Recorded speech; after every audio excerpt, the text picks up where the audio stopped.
اور 18ویں نشانی عورتیں باریک لباس پہنیں گی. ایک چیز جو میں آپ کے سامنے رکھنا چاہتی ہوں وہ یہ کہ یہ اللہ کے رسول صلی اللہ علیہ وسلم کی احادیث ہیں. اس کے بارے میں سوچ سمجھ کے کوئی تبصرہ کرنا ہے کہ ایسا نہ ہو کہ ایمان ہی ضائع ہو جائے.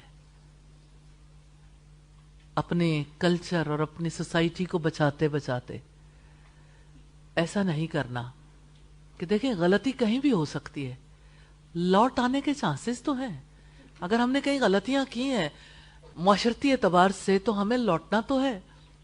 سیدنا ابو ہریرہ فرماتے کہ رسول اللہ صلی اللہ علیہ وسلم نے فرمایا جہنم میں جانے والی 2 قسمیں ایسی ہیں جو میں نے ابھی تک نہیں دیکھی. ان میں سے ایک وہ لوگ ہیں جن کے پاس بیل کی دموں کی طرح کے کوڑے ہوں گے, جن سے وہ لوگوں کو یعنی اپنی رعایا کو ماریں گے. دوسری قسم ان عورتوں کی ہے جو کپڑے پہننے کے باوجود ننگی ہوتی ہیں, مردوں کو بہکانے والیاں اور خود بہکنے والیاں. ان کے سر بختی اونٹوں کی کوہان کی طرح بالوں میں اونچے جوڑے لگانے کی وجہ سے ایک طرف جھکے ہوں گے. ایسی عورتیں نہ جنت میں جائیں گی نہ جنت کی خوشبو سونگھ سکیں گی, حالانکہ جنت کی خوشبو طویل مسافت سے آتی ہے.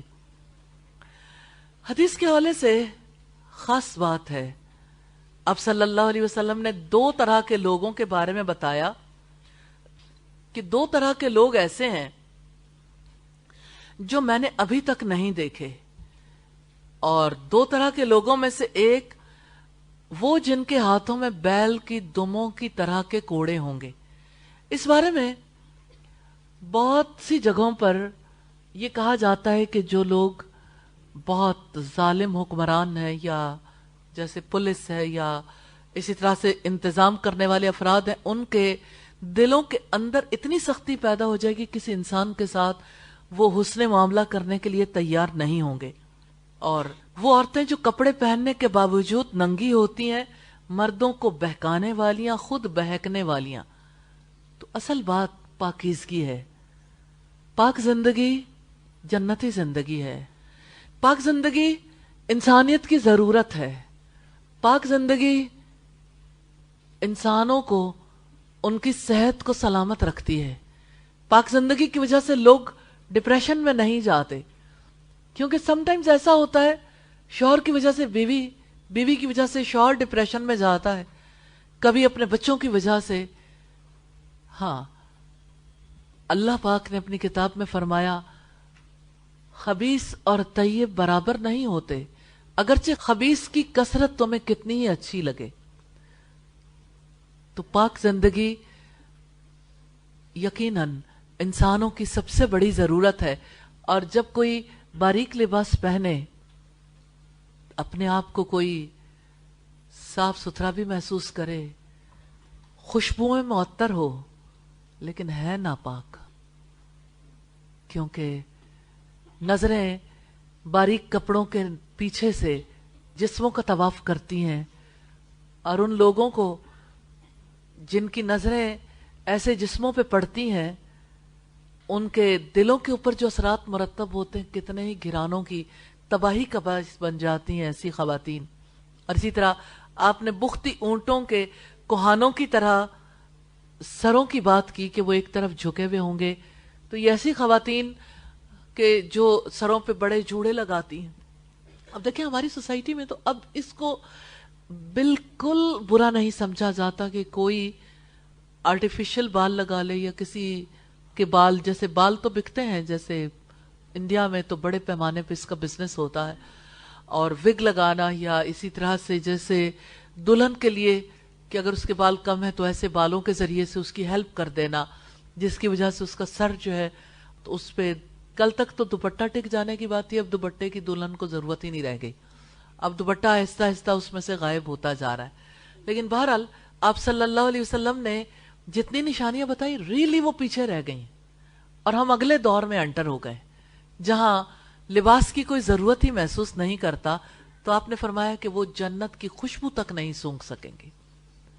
جہنم کا مال ہے, تو جہنم کا مال جنت کی خوشبو کیسے پا سکتا ہے؟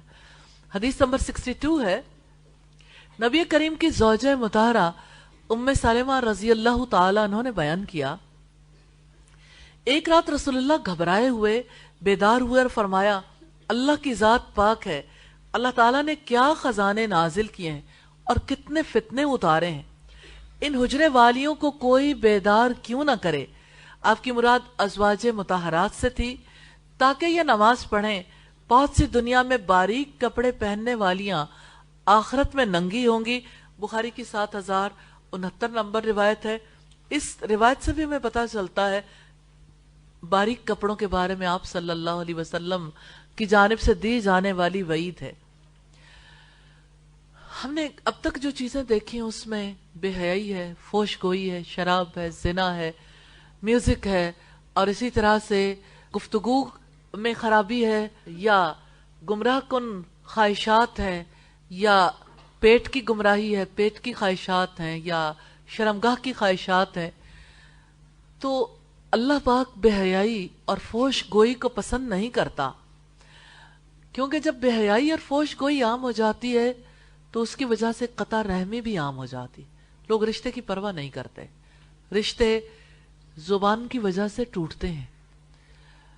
کتنے ہی لوگ ہیں جو کہتے ہیں کہ ہم نے فلاں شخص سے ایسے بات کی تھی کہ اس نے اپنی بیوی کے بارے میں اچھے الفاظ کہے تو ہم نے اسے خوب اچھے طریقے سے لتاڑا تھا کہ وہ اپنی بیوی کے بارے میں کوئی اچھے جذبات کا اظہار کرنے کے قابل نہ رہ جائے۔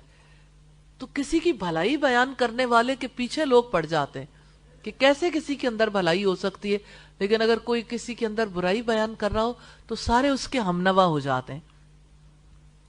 تو فحاشی، عریانی اور بے حیائی کا پھیل جانا قیامت کی ایک نشانی ہے، اور اس نشانی کا ظہور بہت عرصے سے ترقی پذیر ہے، اور ترقی اس معاملے میں ہر آنے والا دن اور آگے بڑھانے والا ہے۔ اب سوچئے کوئی ایسا دور تھا جب لوگ کو ایجوکیشن کے بارے میں بات کرتے تھے کہ یہ جائز نہیں، مخلوط تعلیم جائز نہیں۔ اب کون کرتا ہے؟ آپ لوگوں میں سے کبھی کسی نے زندگی میں بات کی ہوگی کہ کو ایجوکیشن میں بچے نہیں پڑھانے چاہیے، کو ایجوکیشن نہیں ہونی چاہیے؟ اچھا آپ دیکھیے، مخلوط مجالس کی کل تک بات ہوتی تھی، اب تو مخلوط مجالس کی برائی کا کسی کو احساس ہی نہیں کہ مرد عورتیں اگر اکٹھے کہیں بیٹھ جائیں۔